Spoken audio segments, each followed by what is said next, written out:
এখানে আমি সজনে ডাঁটা, আলু আর ভিজিয়ে রাখা সয়াবিন আর মশলা বেটে রেখে দিয়েছি।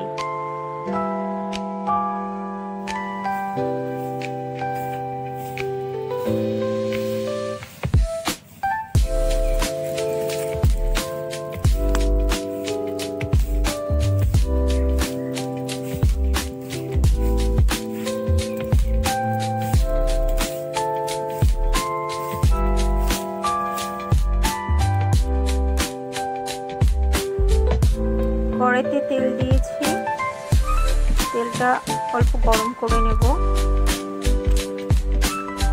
তারপর সামান্য পরিমাণ লবণ দেব, সামান্য হলুদ দেব,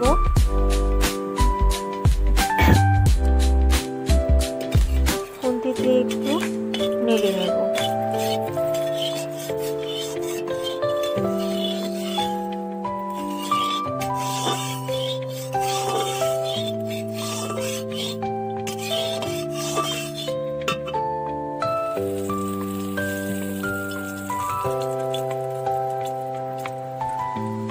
এর মধ্যেই কেটে রাখা সজনে ডাঁটাগুলো দিয়ে দেব।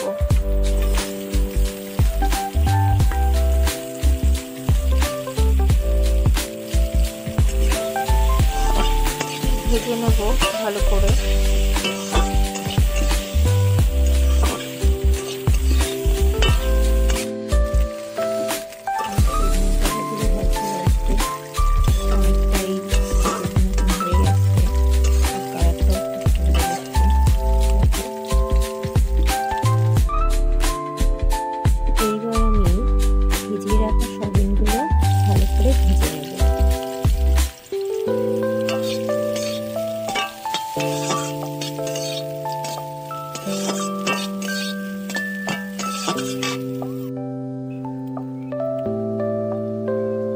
এবার আমি আলুগুলো ভেজে নেব।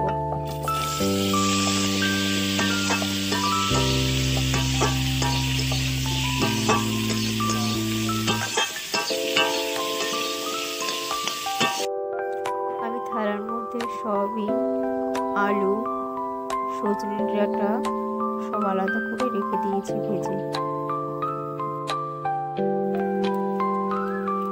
কড়াইতে আবার তেল দিলাম। তেলটা গরম হয়ে গেলে আমি জিরে ফোড়ন দেব। আমি তেলের উপরে আবার সেই ভেজে রাখা আলুগুলো দিয়ে দিলাম।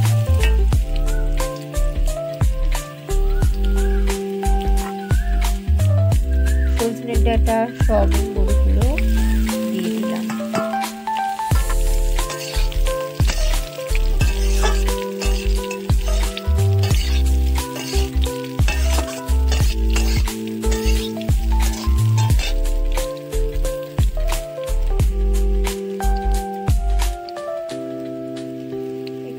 লবণ দিয়ে দিলাম পরিমাণ মতো, তোমরা তোমাদের স্বাদ মতো লবণ দিয়ে দিও। হলুদ দিয়ে দিলাম 1 চামচ। বাটা মশলাটা এখানে দিয়ে দিলাম।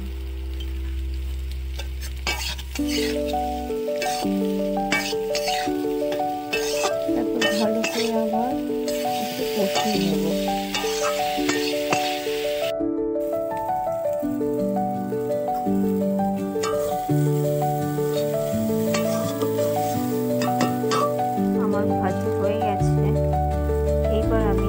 জল দিয়ে দেবো।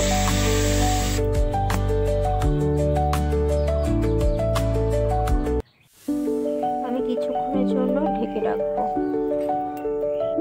বন্ধুরা, আমার যারা সজনে ডাঁটা খেতে ভালোবাসো না, তারা যদি একবার এইভাবে রান্না করে খাও তাহলে দেখবে খুব ভালো লাগবে খেতে।